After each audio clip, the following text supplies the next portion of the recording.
UFC Noche is going down tomorrow in the great state of Texas. So is Canelo versus Crawford going down tomorrow. That's where Dana White was. Dana, not even at your own UFC event. How dare you, sir? But I get it. It's a big boxing match. I'm going to break down each fight. I'm going to go from the bottom of the card, work my way all the way up to the main event of the evening, giving you guys my quick breakdown and prediction for each fight. Let's start at the bottom. I got what?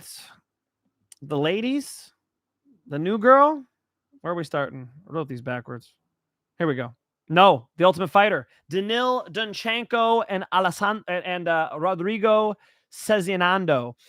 Donchenko is very impressive. I mean, Donchenko is a very special striker. You could see his high-level technique as he pressures people. He switches stances. He keeps the hands high, the chin tucked. He's a good kicker. He's a good puncher, offensively and defensively sound, and pretty good takedown defense. I think that's a pretty tall order for the Brazilian. It's still a good fight. I mean, it was a good season of the Ultimate Fighter overall. I just have to say that I see a talent in Donchenko that is rarely seen. The Ultimate Fighters produce some solid people, but as far as like how sound his fucking striking is, it's very impressive.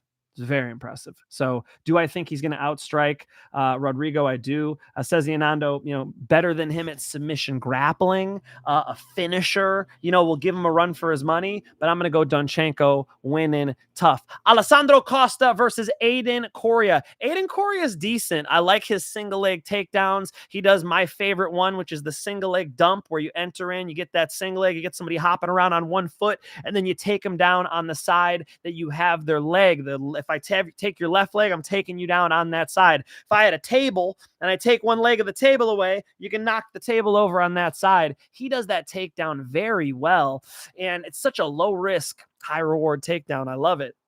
It's good for MMA, but it's his UFC debut, and he's going to be in there with Alessandro Costa. Costa is very good on the ground, very experienced in the UFC at this point, and just a tough customer. I think it's just too high of a level for a debut fight to be going against Costa. Alden Coria, definitely, I think UFC caliber. I do. I think he's in the wrong matchup for a UFC debut. Give me Costa. Zach Reese versus Cedric Dumas. Cedric Dumas made weight with the ankle bracelet on his fucking ankle. Can you believe it? Has he been training properly? Like, does he need the money? I feel like his life is such a wreck. My cousin Tyson told me today he's been arrested 14 times. Is that true? Isn't that the same as that fucking evil criminal who stabbed that poor girl on the fucking, was it the subway in North Carolina? Do I have these details right? 14 times. Bro, what the fuck are you doing? After you get arrested for the 10th time, don't you go like, I think I'm fucking up. What's going on, Cedric Dumas, if that's true? Zach Reese should beat him up. Zach Reese is definitely better on the ground. When Cedric Dumas made his UFC debut, I faded him with Josh Fremd, who was like a 2-1 dog, and it was easy money. Josh Fremd was able to submit him. He's gotten better. He's an explosive dude, and he's a little dangerous, but I think Zach Reese is clean enough on the feet and should have clear advantages in the technical martial arts department. I'm gonna go with Zach Reese over Cedric Dumas. Tatiana Suarez is back, taking on Amanda Lemos. I gotta go with Tati. Okay. And I noticed a lot of y'all aren't surprised by that because you've seen the interviews with me and Tatiana. She's a friend. Tatiana should be able to out-grapple Amanda Lemos, but I'm not like crazy about this pick. I think Amanda Lemos is very fucking good. She's a great striker. Her takedown defense is pretty solid. The girls who are taking her down, Verna Jandiroba, Wei Li, like you're looking at the fucking cream of the crop top women in the world. I think that the wrestling of, Tatiana Suarez is that level. You just saw her gas out against Wei Li. So I do believe she has a good performance here, but we should note that Tatiana Suarez is bouncing back from a performance where, she looked nervous. She had a bad night, right? And so she's bouncing back from that. Like if you're going to price her at 4-1, no, I'm not running at that. Tatiana Suarez should win this fight with her grappling. Her guillotines are world-class. but she can't just rely on them. She's going to have to show us something. And I think she will. Tatiana Suarez has there's a lot of potential there. I got to watch her grapple at the UFC Performance Institute, and she's very impressive in the training room. I think she's going to start showing that again in the cage. Give me Tatiana Suarez, and let's hope she gets to stay active now and she's healthy. That would be a good thing for the UFC. She's a very, very talented female fighter. Jose Medina is somehow still in the UFC, and they got him matched up against Dusko Todorovic. Jose Medina, to give him credit, because he was I was going to say skinny fat. He wasn't even skinny fat. He was just fat. Okay. He looks like he's taking it seriously. He looks in the best shape I've ever seen him in his life. But bro, at the fucking face-offs, do you have to do the gun hands shooting Dusko? Like, is this the week to pretend to shoot someone? Like, you know what I'm saying? Too soon, Dusko. Too soon. I'm sorry. Too soon, Jose. I'm going to take Dusko Todorovic. I think Todorovic should be able to outstrike him. Maybe outgrapple him too. I mean, Jose Medina really is not UFC level. He is just not UFC caliber, and they got him in the UFC to what? Because he's tough. He's going to get in like fun fights. He's a bit of a punching bag. I don't want to be too much of a dick, but come on, man. He's not good at fighting. And so we got to go with Dusko, who's, defensively also not great, but Dusko has some talent with his striking. He's got some power. He can get in a war. He's fought good competition in the UFC. Jose Medina has just been a doormat in the UFC. So give me Dusko Todorovic. Alice Pereira versus Montserrat Rendon. God, I thought this was the first fight of the night. Is this out of order? How the fuck have they got this 14-year-old girl? She's not 14, 19. In the middle of the prelims. Interesting. Towards the top. This is tough, man. Totally different stances and styles between the two. Montserrat Rendon, chin tucked, right? Never finished a fight in her life. Just total point fighter. Score a takedown. Eke out some, striking edge. And then Alice Pereira. I almost said Alex Pereira. Alice Pereira, big open stance. Looks like Alex Pereira. Look at those fucking shoulders on her. Throws big shots. Tries to get girls out of there. Like yin and yang here. The UFC experience of Montserrat Rendon, although she just has a couple fights in the UFC, is real. And what is she, in mid-30s, against this 19-year-old girl? I almost want to pick flip, especially when I saw the stare down between the two, because Rendon looks in great shape. This girl looks a little nervous. Like when she was on the scale, she had her eyes closed when she was flexing. I don't know. She just strikes me as a little out of body experience here and could have a little stage fright out there. I don't know. Who knows? Not just me. Who the fuck knows? I mean, how this girl is going to do in the UFC, Montserrat Rendon, not the toughest of customers. You hear me talking this out? Trying to pick flip? I'll stick with Alice Pereira. I think her striking is talented enough. And even if she does end up on her back, with the fights, favoring some damage type scoring, let's say she does enough damage in the decision. But, I think Rendon's going to give her a run for her money. And Lord knows I would not bet on a 19-year-old UFC debut. Are you fucking crazy? Jesus Aguilar versus Luis Gurule. Aguilar, 5 fucking guillotines in the UFC. Luis Gurule, a tough customer for him. I think the matchup's a pretty tough one to call. Oh, Jesus Christ. Jesus Aguilar is going to give him a run for his money, but I think Luis Gurule could maybe outstrike him here. It's definitely one that I'm not going to touch. Luis Gurule 10-1, Jesus Aguilar 11-3. Luis Gurule coming off of the loss to Ode Osborne, where he got finished by Ode, and Ode not the best finisher, so you don't love that. But Jesus Aguilar was able to guillotine Stuart Nickel. That one was surprising because Stuart Nickel's a good wrestler, and I believe that was his UFC debut at UFC 305. And that guillotine, really reminds you that you always run a risk trying to take down Jesus Aguilar. I just don't think Luis Gurule will have to. He'll probably be able to outstrike him. Slight lean to Luis Gurule. That is another tough call, though. Santiago Luna versus Quang Le. I'm going with Santiago Luna. He relatively recently fought in Lights Out in Long Beach, and they just hired me to help them do social media. I am the head of social media over at Lights Out, working for Sean Merriman. So it's cool. And he got a nice submission win in Lights Out. He's a good wrestler, man. His wrestling is impressive. Good body lock takedowns. His ground game is not unbelievable once he gets the takedowns. And a lot of the guys he was taking down in the fights I was watching outside of the UFC aren't the highest caliber.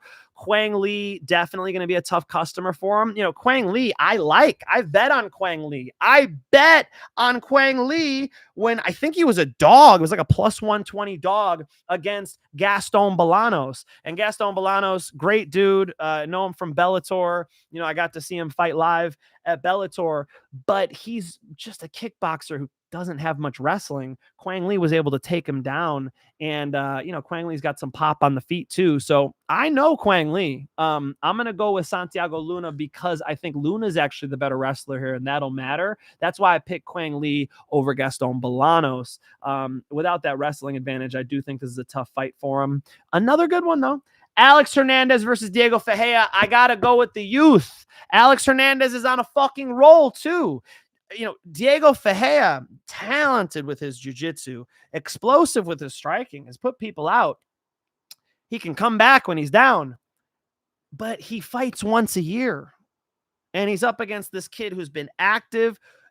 Alex Hernandez has a lot of experience in the UFC now, and he's coming off of this awesome knockout against Chase Hooper, so he's going to be feeling himself a little bit. And if you watch that Chase Hooper performance, Chase Hooper, somebody who wanted to take him down, like I think Diego Ferreira is probably going to want to do. He was very difficult to line up for a shot. His footwork was really solid. He's in a good, strong stance. He's got some pop on his shots. After putting somebody out like that, getting a stoppage, I do think you got to go with Alex Hernandez here. I like him in this matchup. Kelvin Gastelum misses weight again.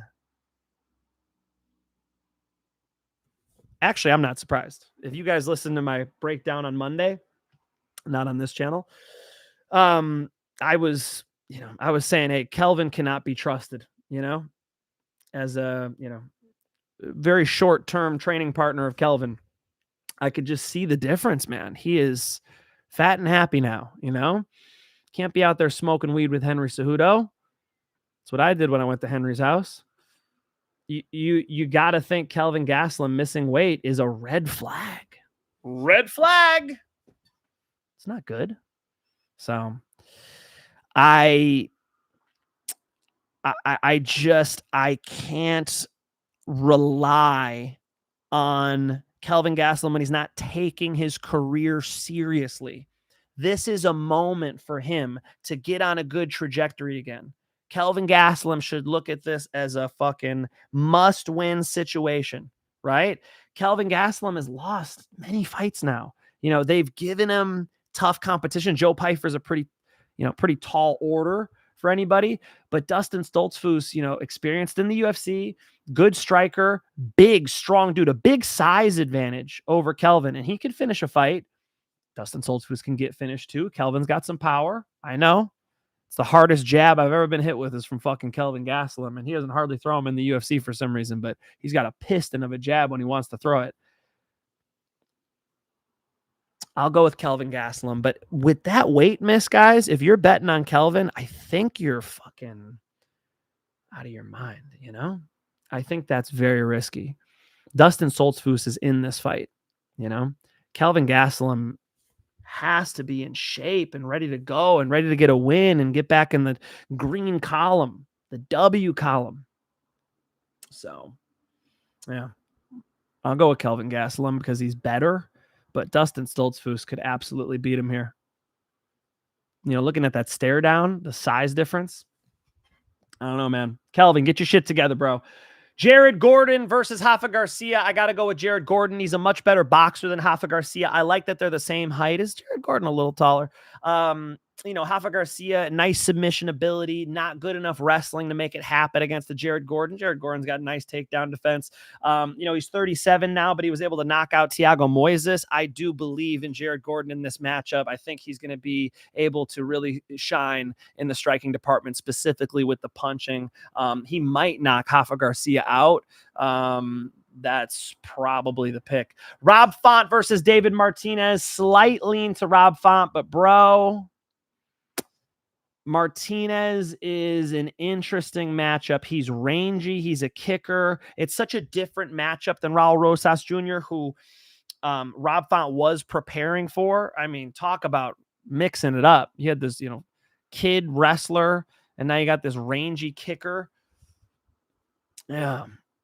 I think Rob Font can get it done because, one of the hard things with Rob Font fights is his takedown defense is not great.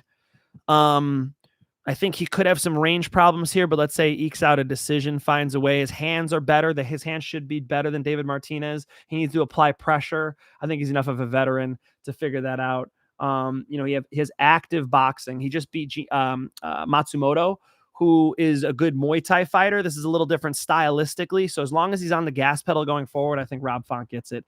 And then the main event of the evening for UFC Noche is going to be Gene Silva versus Diego Lopes. Diego Lopes, you see the height difference. Diego Lopes, if he could fight at range well, I would like it. I would. But he doesn't. He fights like a short guy. He likes to throw wild shit and he misses. Like, guys, he's not this world-class striker people make him out to be. And his jiu-jitsu's nice, but so is Gene Silva's. Silva's got nice chokes. Ask Bryce Mitchell. He was unconscious, dude. The way he followed up, put the fist in the neck with the guillotine, it was fucking sick. It's like a front choke. That was beautiful. Silva is maybe the best of the fighting nerds. And I know they got a bad rap. But I told you motherfuckers Kyle was going to lose that fight. Told you guys he wouldn't be able to take Imavov down, and the wrestling really got exposed from Rufy. So, I just don't. I feel like the pendulum swung too far. Now people are like hating on the fighting nerds. You guys love them, and now you hate. It's like, guys, come on. I think Gene Silva should be able to get this thing done. I think he's more explosive. He's a better kicker than Diego Lopes. He's a bit patient on the outside too, which I like. Diego Lopes not really able to use his reach advantage, or at least his height advantage. I don't really know about the reach. It's just not in his skill set. He hasn't shown me that yet. As to where Silva's got that kickboxing range, that Muay Thai range. I think he'll be able to put on quite a performance here. You saw him crying at the when he's going to sign the posters. Like, it's very, charged up for this fight. It seems very important for their team to win this. I think they do. I think Gene Silva gets it done in the main event. One more time for my people in the back. I'm going Gene Silva. I believe he's explosive. I believe he could potentially get Diego Lopes out of there. Diego Lopes is so damn tough, though. Let's say decision. Rob Font via decision over David Martinez. Jared Gordon knocking out Rafa Garcia. Kelvin Gastelum eking by Dustin Stoltzfus. I don't know, man. You going with Fat Kelvin? I'm nervous too. Alex Hernandez beating an aging Diego Ferreira. Santiago Luna out wrestling Quang Lee. Jesus Aguilar losing a close decision to Luis Gurule because of the striking. Alice Bahia beating Montserrat Rendon, but maybe not. I mean, who fucking knows? Dusko Todorovic should beat Jose Medina. Joaquim Silva over Claudio Puelles. Sorry, I didn't break that one down. Claudio Puelles, guard puller. Joaquim Silva should not get submitted in this matchup and should be able to outstrike him. Tatiana Suarez out wrestling Amanda Lemos. Zach Reese submitting Cedric Dumas. Alessandro Costa just showing that he's a veteran against Alden Coria. And Donchenko taking out Rodrigo Sezinando in the Ultimate Fighter season finale. I opened my phone up today and I see LFA has posted a video of Jon Jones. And so John goes, hey, heavyweight champ Jon Jones here.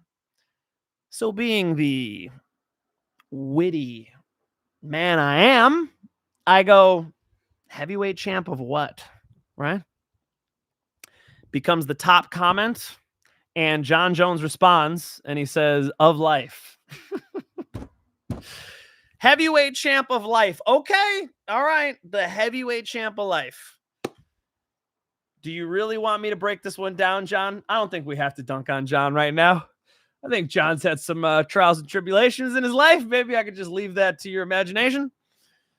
Thank you for responding, Jon. Not the first time Jon's responded to me on the interwebs. I tend to roast Jon Jones out here, and he's been quite cordial about it. So thank you. Thank you, Jon. You're not the heavyweight champ anymore. You know, if you're not going to fight the interim heavyweight champ and you retire, you can't call yourself the heavyweight champ. You know, you're kind of disrespecting the people who are like actively fighting, you know, Tom Aspinall, right? Don't disrespect Tom. Come on. You were the champ. You're the former champ. If he calls himself the GOAT, I wouldn't even have said nothing. But the heavyweight champ, why you got to do that, Jon? Why you got to do that? On a non-MMA note, there was a tragedy this week. And if you just want me to talk about MMA, just click out right now. It's okay. Fucking close it. Close the phone. Swipe out. It's fine. Yeah. But I do feel like touching on it. You know, you saw an act of evil happen. You know, that's the human response to what we saw happen to Charlie Kirk. Just pure evil. And so I see a lot of people, not you guys actually, but you know, I got friends from all types of political persuasions and whatnot, and they're posting like fake quotes, shit that Charlie Kirk never said. It's like, if you're going to dunk on a dead man, at least quote him properly and address what he actually said and actually meant. You know? It's just like a PSA. First of all, if you're a decent person and the problem that you have with somebody is that you disagree with them politically, you know, like I would say I would disagree pretty hardcore with like Mamdani in New York or AOC, right? But if they were executed at a event, I would never start dunking on their beliefs, right? I love America and I love talking with y'all, and one of my favorite parts of being an American is free speech. And so it would be awesome if everybody celebrated free speech and we could have like a real debate like Charlie Kirk always had, right? Where you have a honest debate with other people. And I'm not religious, okay? Charlie Kirk was extremely religious. I'm not saying, you know, what I am saying is be a human being first, right? And have some values. And I think one of the core values to preserve is valuing the freedom of speech and expression. And it's really sad to see like lots of people, unfortunately, like if it was one or two, that'd be different. It's not. It's a large swath of people attacking this man, posting fake quotes. I saw a doctor who I know. I more so know her husband for a long time, but I know her too. She's at least master's degree. Post a fake quote, something that Charlie Kirk never said. A doctor. We can do better than this. We can have good faith arguments where we address what people actually say and actually mean. And all that shows me when you have to post fake quotes or, you know, attack in a bad faith way, it just shows you can't contend with what he's actually saying, right? That's all. That's just showing your weakness. You know, Charlie Kirk was full of hate. You're dunking on him while his body's still warm. That's pretty fucking hateful, you know? There's a lot of people showing love. One of my favorite artists, Forrest Frank, who left Surfaces. Damn it. Surfaces is such a good band. He makes a bunch of Jesus music now. Again, not religious, but Forrest Frank had a solid response. Dude, I've seen solid responses from people I'd never expect it from. So that's all great. I think politicians in general, like, Bernie Sanders, great response, right? Condemning this type of violence. It's very important. It's very important people should be able to speak their mind and have good faith debate. Like my favorite debater ever is Christopher Hitchens. And if you don't know who Christopher Hitchens is, he is one of the most prominent atheists. He was one of the four horsemen, right? Richard Dawkins, Sam Harris, forgetting the third one, Dan Dennett. And Christopher Hitchens is an unbelievably talented debater, but people would call him hateful. People would call him rude. Maybe it's because he's English. When I started hearing Michael Bisping talk, I'm like, this guy's a dick. Eventually they grow on you. I think some of that's happening. Where people feel insecure because they're getting their ideas criticized. And so their response is just to make it a personal hatred. That's unfortunate, That's unfortunate. I think there's some soul searching to do there, Yeah. So don't be a loser. Don't hate, okay? It would be nice to see people defend individual liberty. One of the things people call Charlie Kirk is a fascist. Well, if you want him silenced for things that he says, things that he thinks, his opinions, that's quite fascist, right?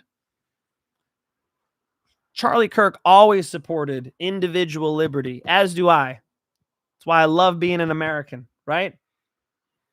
And it's the First Amendment for a reason, freedom of speech and freedom of expression, because it protects all the other freedoms, right? To butcher a Christopher Hitchens quote, the United States is great because it's this experiment in new government, this idea of separating the church and the state, separating the branches of government into legislative, judicial, executive, allowing people basic rights, having a Bill of Rights that inscribes these. It sounds like basic ideas. It's really quite revolutionary, actually. There's actually a war called the Revolutionary War fought over these ideas. And I think you'd be hard pressed to find someone who, valued these more than Charlie Kirk. So as I sign off, I will say, rest in peace to Charlie Kirk.